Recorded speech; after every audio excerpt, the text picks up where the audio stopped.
Welcome to Guidance Review. I'm David Pudwill, and today we're going to be talking about FDA's recent guidance document on clinical trials during COVID-19.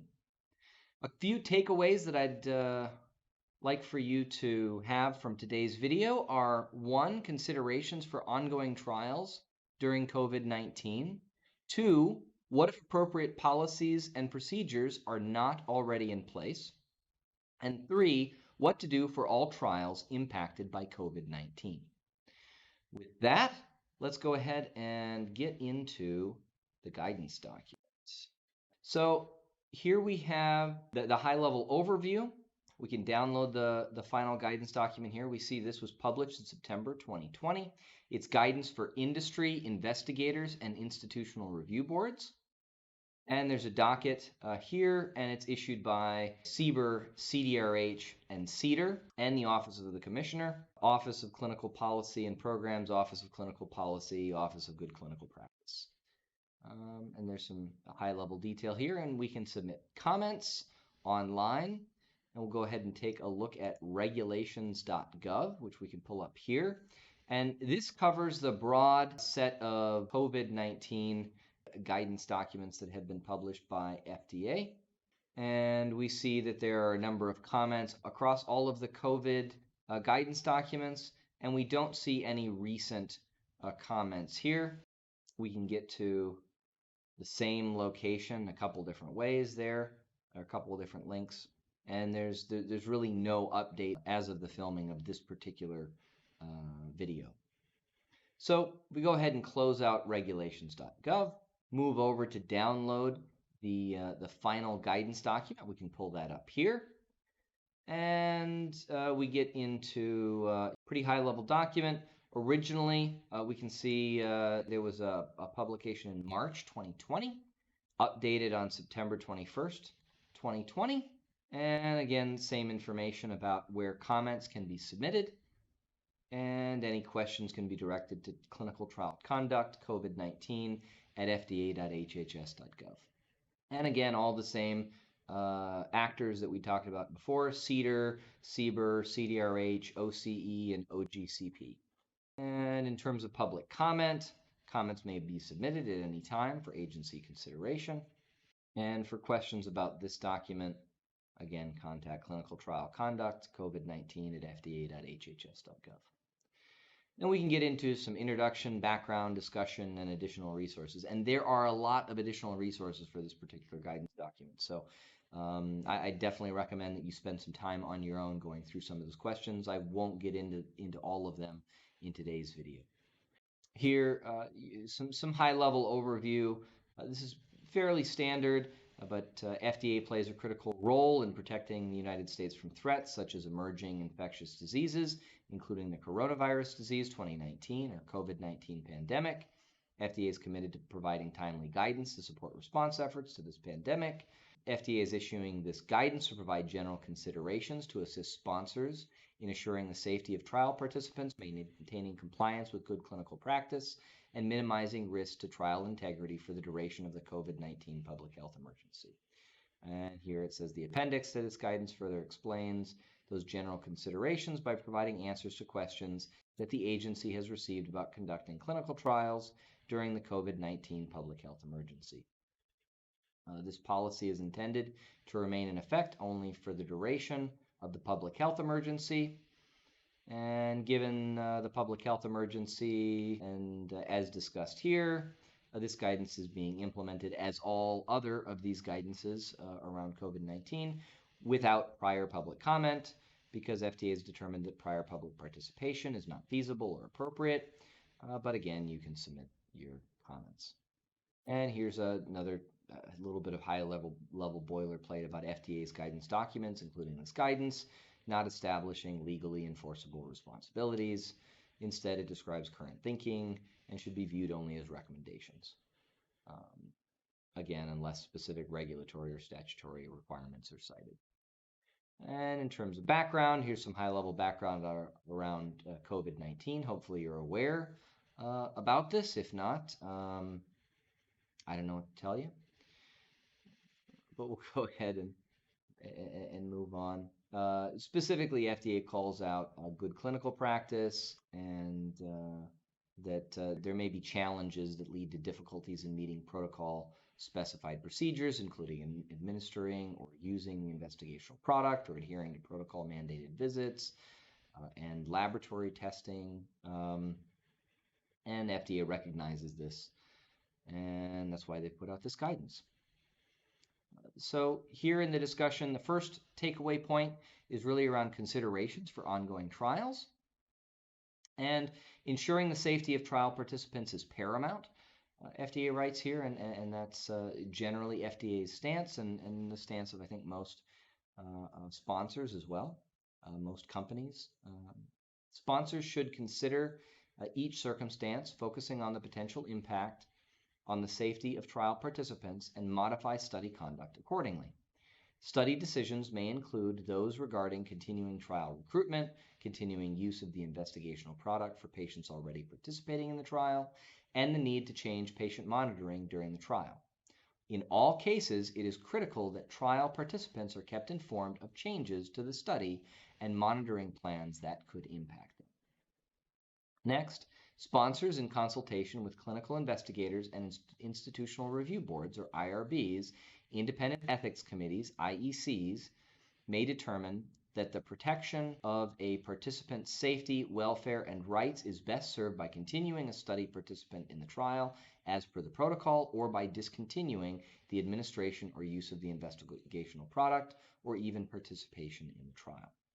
Such decisions will depend on specific circumstances, including the nature of the investigational product, the ability to conduct appropriate safety monitoring, the potential impact on the investigational product supply chain, and the nature of the disease under study in the trial. Since trial participants may not be able to come to the investigational site for protocol-specified visits, sponsors should evaluate whether alternative methods for safety assessments, such as phone contact, virtual visit, alternate location for assessment, including local labs or imaging centers, could be implemented when necessary and feasible and would be sufficient to assure the safety of trial participants.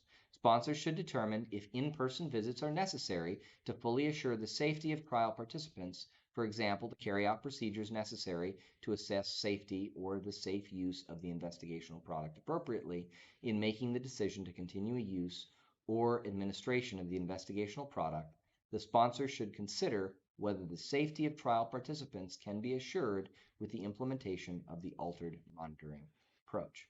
Next, in some cases, trial participants who no longer have access to investigational product or the investigational site may need additional safety monitoring, such as on withdrawal of an active investigational treatment.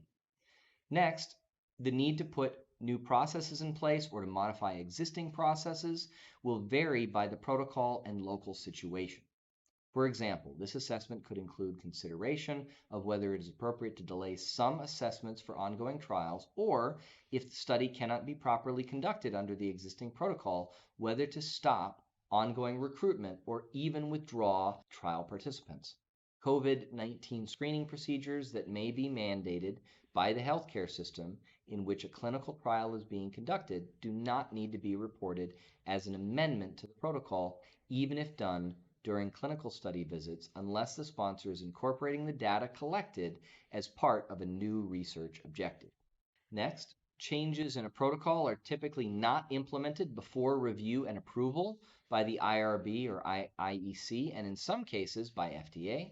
Sponsors and clinical investigators are encouraged to engage with IRBs or IECs as early as possible when urgent or emergent changes to the protocol or informed consent are anticipated as a result of COVID-19. Such changes to the protocol or investigational plan to minimize or eliminate immediate hazards or to protect the life and well-being of research participants, such as to limit exposure to COVID-19, may be implemented without IRB approval or before filing an amendment to the investigational new drug or investigational device exemption, IDE, but are required to be reported afterwards. FDA encourages sponsors and investigators to work with their IRBs to prospectively define procedures to prioritize reporting of deviations that may impact the safety of trial participants. The implementation of alternative processes should be consistent with the protocol to the extent possible. The sponsors and clinical investigators should document the reasons for any contingency measures implemented. Sponsors and clinical investigators should document how restrictions related to COVID-19 led to the changes in study conduct and duration of those changes, and indicate which trial participants were impacted and how those trial participants were impacted. Changes in study visit schedules, missed visits, or patient discontinuations may lead to missing information, such as protocol-specified procedures. It will be important to capture specific information in the case report form that explains the basis of the missing data, including the relationship to COVID-19 for missing protocol-specified information, such as from missed study visits or study discontinuations. This information, summarized in the clinical study report, will be helpful to the sponsor and FDA.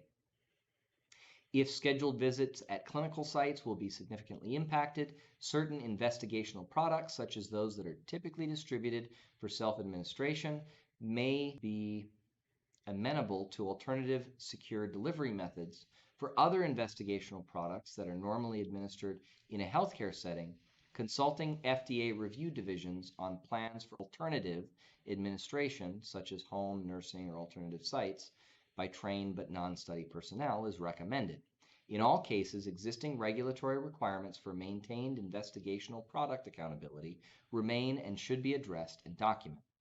With respect to efficacy assessments, FDA recommends consultation with the appropriate review division regarding protocol modifications for the collection of efficacy endpoints, such as use of virtual assessments, delays in assessments, and alternative collection of research-specific specimens, if feasible.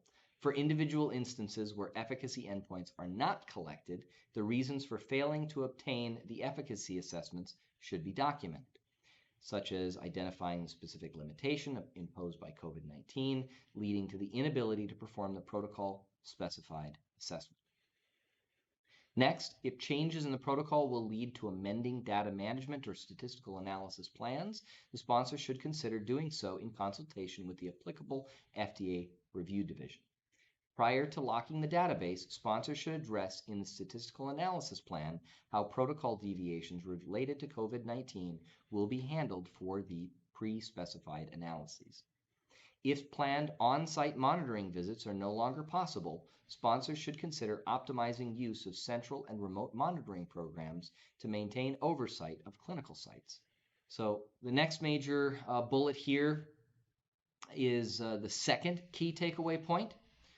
Here, FDA writes, in general, and if policies and procedures are not already in place for applicable trials, sponsors, clinical investigators, and IRBs should consider establishing and implementing policy and procedures or revise existing policy and procedures to describe approaches to be used to protect trial participants and manage study conduct during possible disruption of the study as a result of COVID-19 control measures at study sites. Changes to policy and procedures should address, but not be limited to, impact on the informed consent process, study visits and procedures, data collection, study monitoring, adverse event reporting, and changes in investigators, site staff, and/or monitors secondary to travel restrictions, quarantine measures, or COVID-19 illness itself. Policy and procedures should be compliant with applicable region or national policy for the management and control of COVID-19. Depending upon the nature of the changes described above, a protocol amendment may be required under the applicable regulations. And then finally, the last takeaway point is for all trials that are impacted by the COVID-19 public health emergency, sponsors should describe in appropriate sections of the clinical study report or in a separate study-specific document contingency measures implemented to manage study conduct during disruption of the study as a result of COVID-19 control measures. A listing of all participants affected by the COVID-19 related study disruption by unique trial participant number identifier and by investigational site, and a description of how the individual's participation was altered. And finally, analysis and corresponding discussions that address the impact of implemented contingency measures such as trial participant discontinuation from investigational product and/or study alternative procedures used to collect critical safety and/or efficacy data on the safety and efficacy results reported for the study. Robust efforts by sponsors, investigators, and IRBs, IECs to maintain the safety of trial participants and study data integrity are expected, and such efforts should be documented. As stated above, FDA recognizes that protocol modifications may be required, including unavoidable protocol deviations due to COVID-19 illness and/or COVID-19 control measures. Efforts to minimize impacts on trial integrity and to document the reasons for protocol deviations will be important. And then FDA provides some additional resources here as well. Gives you an email address you can contact, more information about CDER, CBER, and CDRH, contact information. And then I will briefly highlight the appendix questions and answers here. I'll just read the actual question. I won't actually go to that relevant section because this is pages 11 through 34 of this guidance document. So there's a lot of really good content here if any of these questions are applicable for your particular study. Question 1, deciding whether to suspend, continue, or initiate trials. Question 2, deciding whether to continue administering product appearing to provide benefit. Question 3, managing protocol deviations and amendments. Question 4, submitting changes to IND and IDE protocol. Question 5, conducting remote or virtual clinic visits. Question 6, capturing data on protocol and process deviations.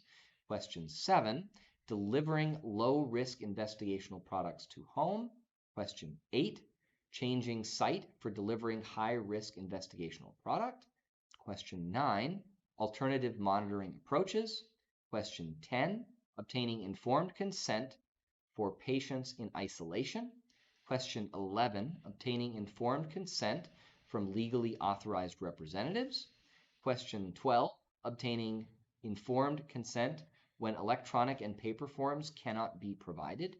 Question 13, remote clinical outcome assessments. Question 14, remote site monitoring visits. Question 15, challenges and temporary waivers for ECTDs. Question 16, shipping investigational product to local provider, Form 1572 and accountability. Question 17, use of commercial versus investigational products. Question 18, scheduling of meetings with review divisions. Question 19, use of alternative laboratory or imaging centers. Question 20, use of video conferencing for trial visits. Question 21, post-marketing requirements for drugs, biologics, and devices. Question 22, reporting serious adverse events for approved drugs used to treat COVID-19. Question 23, reporting serious adverse events associated with COVID-19 in a non-COVID trial. Question 24, reviewing IND safety reports. And question 25, collecting electronic signatures and Part 11 compliance. That's what we've got for today's guidance. I hope you did find it informative. And just before we wrap up, I do want to go over a couple of the key takeaways. One are considerations for ongoing trials during COVID-19. 2, what if appropriate policies and procedures are not already in place? And 3, what to do for all trials impacted by COVID-19. Hopefully you've taken that away. Hopefully the additional question and answer is also useful for you. And I just want to thank you very much for spending some time with me today, going through this guidance, and I hope to see you in the next one. Thank you very much.